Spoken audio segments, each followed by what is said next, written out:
Chances are you or someone you know suffers from substance use disorder. The latest numbers from the U.S. National Survey on Drug Use and Health show that nearly 49 million Americans, about 17% of people 12 or older, are battling addiction. Getting help? It's not easy. First, there's the tough part, admitting there's a problem and deciding to seek help, especially with the stigma often attached to addiction. But even after that hurdle, a lot of other people face a major roadblock, figuring out how to afford the treatment they desperately need. I don't think if people don't understand that these options are out there for them, I think they just run the other way just because they're like, I can't do it. I can't financially afford to do this. But that's what Emily's Hope does. It gives you that hope, obviously, to be able to make yourself who you once were, who you are in God's eyes, who you're meant to be, and giving you that second chance. Today on Grieving Out Loud, hear from Melissa Carter, who received an Emily's Hope treatment scholarship. The scholarship helped Melissa pay for treatment that she needed to overcome alcohol addiction. Not only is she sharing her journey, not just to raise awareness about the substance use disorder epidemic, but also to ensure that others battling this often stigmatized disease know they are not alone. I'm Angela Kennecke, your host of Grieving Out Loud. Before we dive into today's episode, I want to take a moment to speak directly to anyone listening who may be struggling with addiction. You're not alone. Help is out there. Please don't wait. You can find a list of helpful resources on our website, emilyshope.charity, and we've put a link in the show notes of this episode.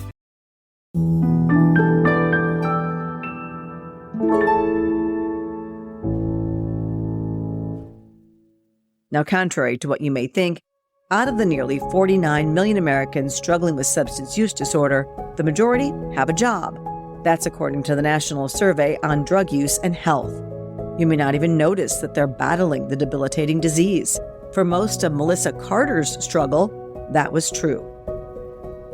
Basically, I went to college and I got my career started, and it was in marketing and design and high school and everything. I worked hard for my grades. I was active in so many things, and I just kept pushing myself. And so when I started using alcohol, I never ever saw it as a problem right away. I kind of saw it more as using it in college. It was just the college kids do. You experiment with it and you do those kind of things.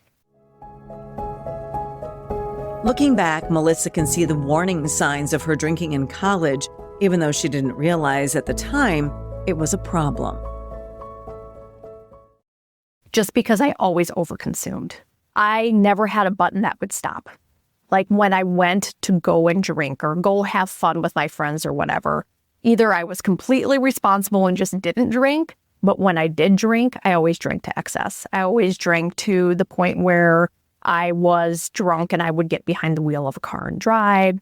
I would go home, take showers, and go to work, and I maybe was intoxicated. I did work in the bars. Part of that was because I wanted to be out and about and make easy money in college. I mean, that's where you make easy money. And so I thought, well, if I work there, I'm still in the scene, but I'm not going to drink. Well, that soon turned to you're drinking when you're working. It was kind of just the lifestyle. And I didn't even realize it coming out of college that I maybe even had a problem. I would stop for periods of time. It was one of those things where I always still had my goals that I attained and I kept moving towards. And then I, started my career. And I remember at one point in the beginning of my career, I was meeting new people. I'd moved to Sioux Falls and I went and had a 30-day bender. I got intoxicated 30 nights in a row. And at that time, I was still like, oh, I'm young, I'm having fun, and I'm still getting up and I'm working, but not realizing how now when I look back, how my work was probably suffering some, but I was still young. So I could get up and I could do that, right? Even though it wasn't the best choice, I was still functioning and doing my work. In addition to working, Melissa also fell in love and got married. But even through all that, drinking remained a constant part of her life.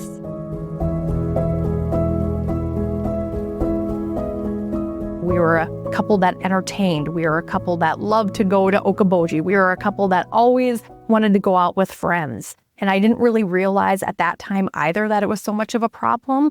I would quit for periods of time. I would quit for months. I would quit for years. When I was pregnant, I didn't ever think about it. I always had I had bigger goals than just drinking at that time.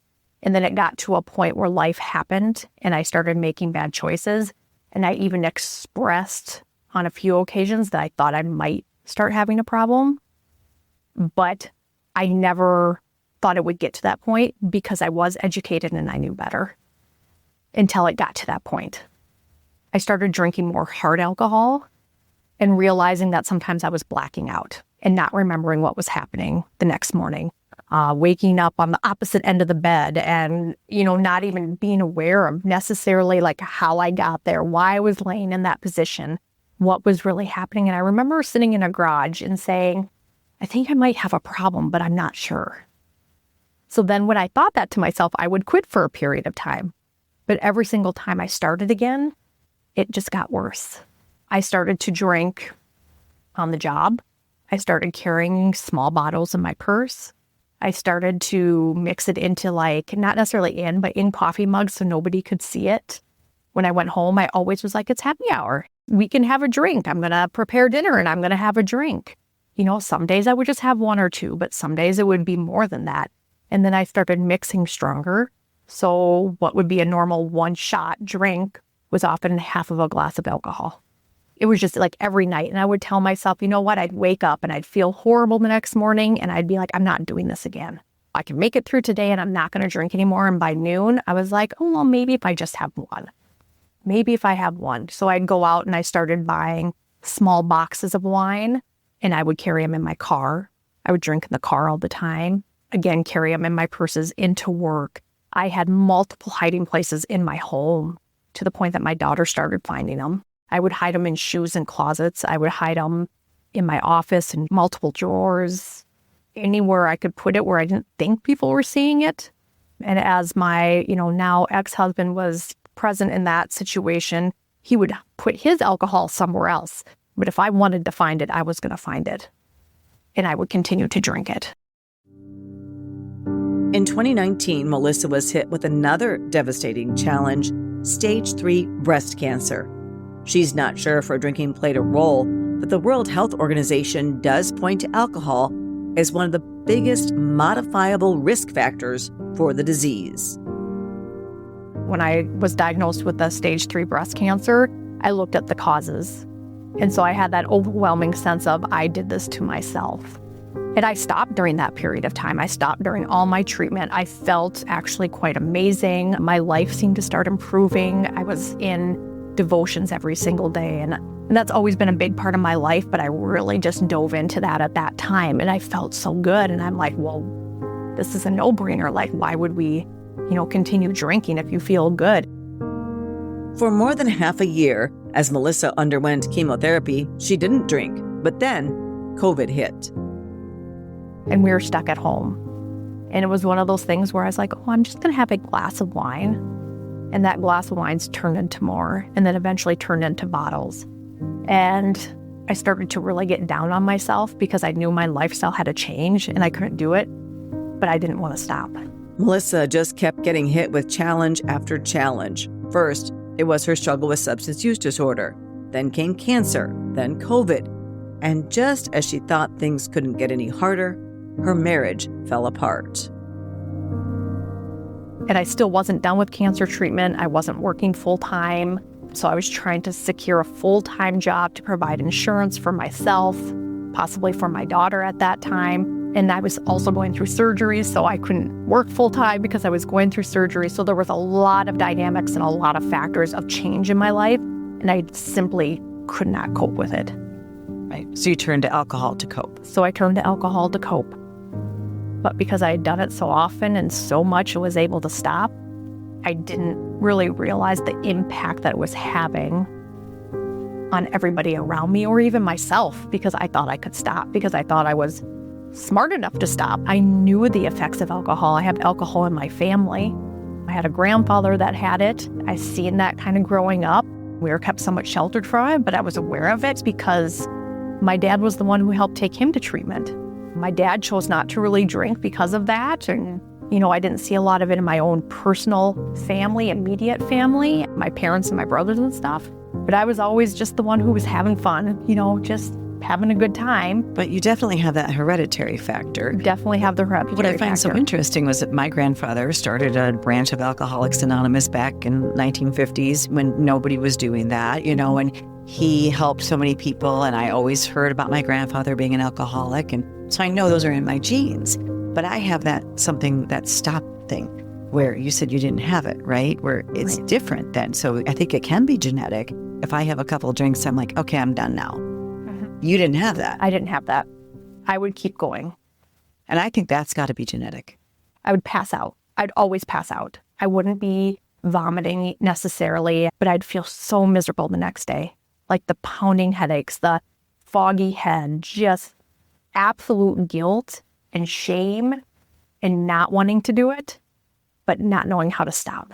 Before I went into treatment, I was to the point where mentally, I couldn't handle it anymore. My relationship with my daughter had started getting pretty bad because I had expectations of what my life was supposed to be like. And my life had taken this drastic turn. It was a control thing for me. And the alcohol was something I thought I could control, right? And I couldn't control it. So my life was completely out of control. My relationship with my daughter had been bad and I hadn't seen her for a period of time. And I was like, how did I get to this point? And I started drinking that day and I drove around and I shut my phone off.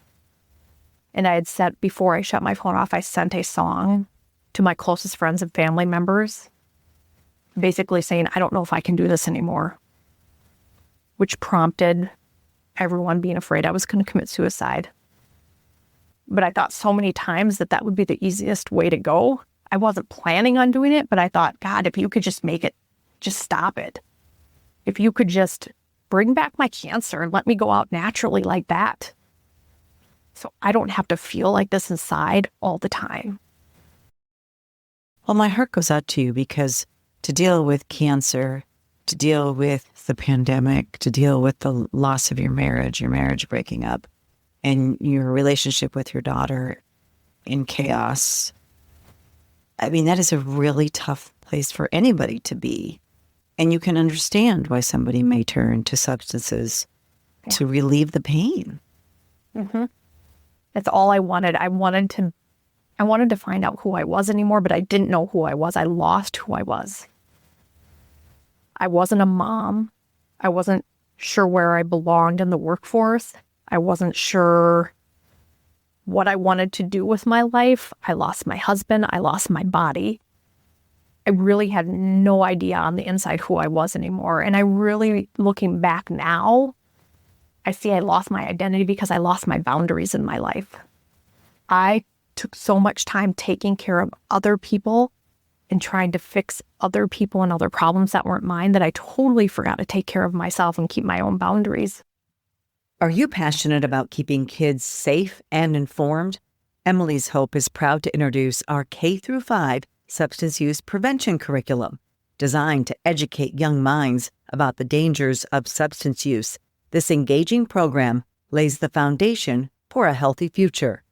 Visit emilyshopeedu.org to learn more and help bring this vital resource to your local schools. Encourage your school administrators and counselors to explore our curriculum today. It's part of our mission. Together, we can make a difference. At the peak of her drinking, Melissa says one day really stands out. The night she broke her arm alone in her parents' house. Recently had separated, was working, I'd moved in with my parents, but they had went to Arizona for the winter, so I was there by myself and ended up drinking till I blacked out one night. And I woke up the next morning laying on the couch and I was like, oh, my wrist really hurts right now. I'm like, I don't know. I went into the bathroom and I looked in the mirror and my whole entire side of my face was bloody and scabbed and my wrist was bent. And I sat there and I'm like, I don't even know what happened. And then I thought about it and I'm like, I think I fell down the steps last night. They had a multi-level house. And so I sent a picture to my ex and said, hey, can you take me to the emergency room? And he was like, I'm sorry, but he goes, you look like I maybe beat you up. He's like, I can't. But I lied about what happened. I just said I misstepped. It was dark. Got used to the new house, didn't have the night lights on. And nobody questioned you. Nobody really questioned. He did question. And I lied. So I drove myself to the ER, most likely still intoxicated, lied about what happened to them. They ended up having to reset, and I ended up having to have surgery and get a plate in my arm. And then I ended up being in lockdown during that time too, because my daughter had been diagnosed with COVID and I was working in healthcare. Because I was exposed. So I sat in a house for essentially 2 weeks by myself with a broken arm, which then put me into a deeper depression and still didn't make me stop drinking. Probably drink more. Yeah. Because I was sitting there and trying to numb the pain. Yeah. Knowing I did it to myself. But yet you were telling me you didn't really realize you had a problem or you didn't want to admit it. I didn't want to admit it, no. What happened to make you change that? I had a counseling appointment with my daughter, and we had a point where I was not seeing her very much. I didn't know how to handle it anymore. The legal system got involved. I wanted them to see my point because there's always two sides to every story. But instead of handling it in a way I should have, I drank before the counseling session to calm down. And when I was in the counseling session, I voiced my concerns because I had the liquid courage to voice my concerns, and it blew up. And there was crying, and there was yelling, and I walked out. And I knew at that moment I was not going to see my daughter again. That night, I went home and I drank 2 bottles of Windsor. I don't even remember getting the second one. I woke up in the morning and saw one sitting there, and I was like, oh, I didn't drink that much, but I feel horrible. And I looked in the garbage. And I knew at that moment, I'm like, I am going to kill myself. So I called my friend Lindsay, and I called my friend Megan. And then I called my parents, who turned around and came back from a funeral. And I said, I can't do this anymore. And I called my pastor. And that was the first time I openly admitted, that I couldn't do this on my own, that I needed to go somewhere for help. Melissa turned to the Avera Addiction Care Center in Sioux Falls, South Dakota for help. They called her back the same day, and within a week she was admitted. But that wasn't the end of her troubles. I had a secure insurance. Did you have COBRA or something? I did have COBRA, but I hadn't activated yet because I had just lost my job 2 weeks before. And so I got myself on to Marketplace. And then I went in and I was like, I don't know how I'm going to do this. I don't know what I'm going to do. And then I had legal financial fees coming at me with lawyer fees from my custody. And I went into treatment, got everything kind of in line. And I was like, I still financially did not know how I was going to do it. I thought about leaving. I didn't think I was as bad as everybody there. And then they came at me and said that I didn't need to be. They were fighting against me from the courts to not push back a court date. They said I was faking my alcoholism. And so I thought about leaving. But I was like, I can't. I can't not put me first for once. Fortunately, an Emily's Hope Treatment Scholarship came into play. The nonprofit, which I founded after losing my 21-year-old daughter Emily to fentanyl, has provided nearly $500,000 to help people afford treatment for substance use disorder. Some 230 recipients have ranged from teenagers to people in their 70s. If you'd like to learn more, visit the Emily's Hope website at emilyshope.charity. We've also included a link in our show notes. While you're there, we'd appreciate it if you could rate and review this episode. Give us 5 stars, and please share it with your friends and family. Your support certainly helps spread hope. When I went into treatment on the first day, I had asked, and I just said, here's my situation. I said, I am in a legal battle right now. I just lost my job. I have my parents, but I'm like, at this age, I felt this extreme amount of guilt going, hey, Mom and Dad, I need you for this. And I'm like, is there any financial help, just as I'm going through this stuff, that I could use to stay here. It was just an extreme amount of pressure and not knowing what the right decision was at that time to do. And they said, yeah, we have the scholarship. And I said, how do I sign up? Like, how do I get my name on that list? And it was just that easy. They helped with paperwork. They helped get everything done. And then I found out I was awarded it during my stay there, which just made my heart just feel so much lighter and so much better. What did it cover for you? Basically, it covered the overall out-of-pocket expense because I was reaching a high deductible. And so I had my main out-of-pocket, so it just helped with that overall bill. Yeah. And what did that mean for you at the time? It meant that I could stay. It meant that I could just take the time to focus and work hard and just be there for myself and be there for my daughter and kind of do that reset. Like, I don't think if people don't understand that these options are out there for them, I think they just run the other way just because they're like, I can't do it. I can't financially afford to do this. But that's what Emily's Hope does. It gives you that hope to be able to make yourself who you once were, who you are in God's eyes, who you're meant to be, and giving you that second chance. For Melissa, spending a month at the Addiction Care Center was life-changing, likely even life-saving. It allowed her to not only turn her life around, but also rebuild a sense of purpose and repair relationships. It was the best decision I've ever made in my life. It gave me clarity again. It gave me an opportunity to say, you know what? I'm like everybody else. I made some bad choices. I had bad coping skills.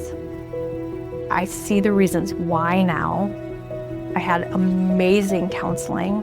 Just the staff there, the love and the care and the really desire to let you be who you are and love who you are despite this illness. And just really understanding it was out of our control and not having that guilt anymore. Yeah, let's talk about that. What's your understanding of your substance use disorder now? And you had cancer. That's a disease. Mm-hmm. Substance use disorder is a disease of the brain. Do you see that now, that that's what you have? I see it more. I always kind of knew it was a disease of the brain, but I'm finally accepting that my mind doesn't work like everybody else's mind when it comes to alcohol. You know, they say that you have these triggers afterwards, and when you're out, you know, you get out of treatment, you go back into the real world. Well, you're not like everybody else. Your mind doesn't think like everybody else. That thought of like, it might be okay to have one drink, that doesn't work. And so it's like really working hard, continuing the counseling and knowing that you can't have that one drink. You can't do that drug that one time. Nobody that doesn't understand the disease or have the disease is going to know that how that brain just has a flip.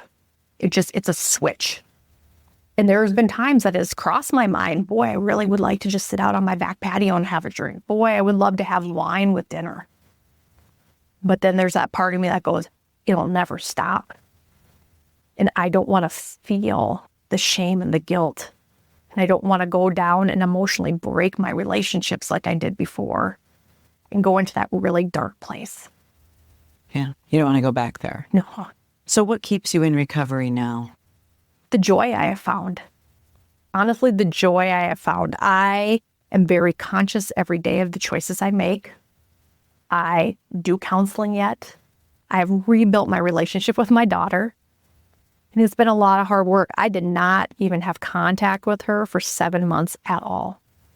And when I finally was able to get in front of her and say, hon, listen, I have this problem. And I know we haven't talked about it, but I went and got help. And she said, Mom, I'm so proud of you. And everybody's very aware of my situation because I've been very open. So I have a lot of checks and balances, a lot of people just checking in. And it's fewer and fewer now that I'm, a year and a half out from it. But I still have people constantly like knowing when I shut down or when I get quiet. People will be like, are you okay? How are you doing? How's your day going? But I'm able to use my coping skills now. And like I said, I still do the counseling and I still have the friends that just check in for support. And I have really great peers that I met there that we talk and we have support too. That's a huge part of my recovery.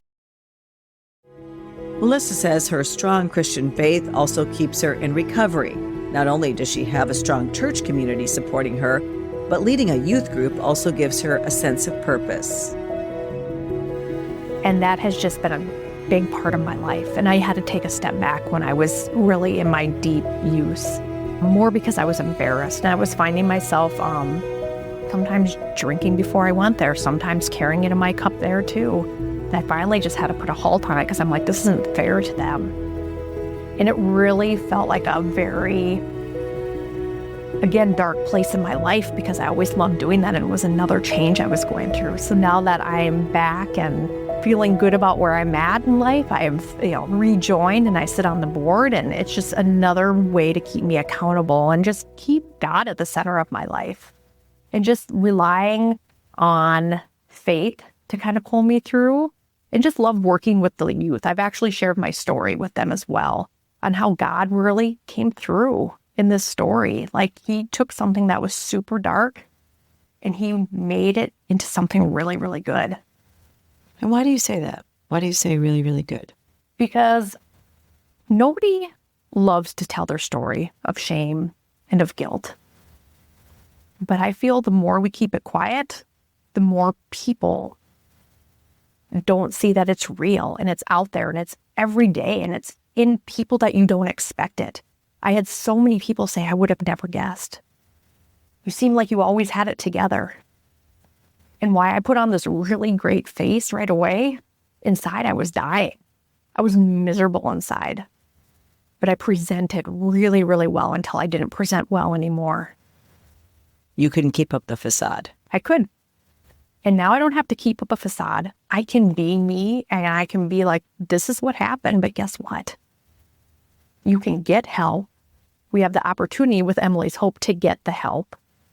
We have people that can love you through this and the support that's there to get through all of it. And you can help other people by sharing that. And your story really is one of hope, I think. Completely, in multiple ways. He has a big plan for me, and I'm seeing it come through now. I don't know what that's going to look like in the long run with everything, but I find so much joy. My life has completely changed. I'm in a new career, a career that I can help people in the cancer world, and I love that. I can share my story openly with anybody. Yeah, why share your story? Because it's important for people to feel like they're not alone. They need to understand that it happens to anybody. It does not discriminate. And to give people hope, to know that you can come from down here where you don't even want to live anymore, to just coming above and just finding complete joy in your life again. I've heard more people say that to me. I can see it in your smile. I can see it in your face. I can see it in who you are now. The old Melissa's back. The real one. Yeah. And the thought is, and I had a friend who told me this once, and this is something that I've had to really work through. She goes, put a picture of yourself up on your refrigerator. And she goes, you had some bad days and stuff. She goes, but would you be mean to that little girl? If I was myself in kindergarten up on the fridge, would you be mean to that little girl?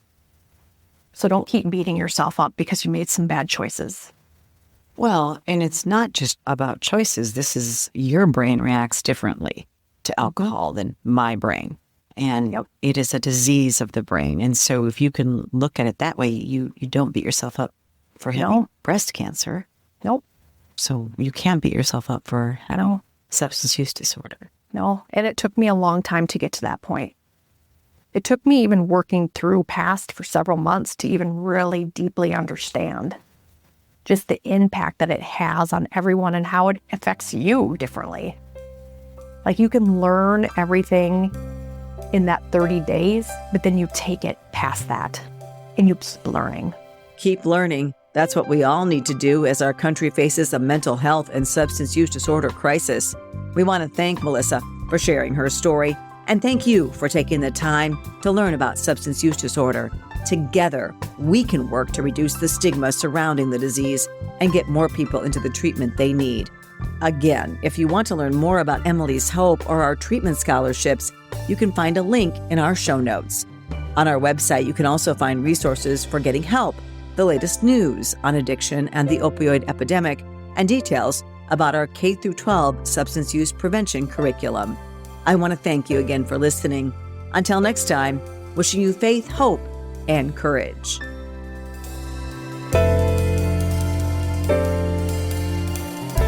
This podcast is produced by Casey Wonnenberg King and Marley Miller.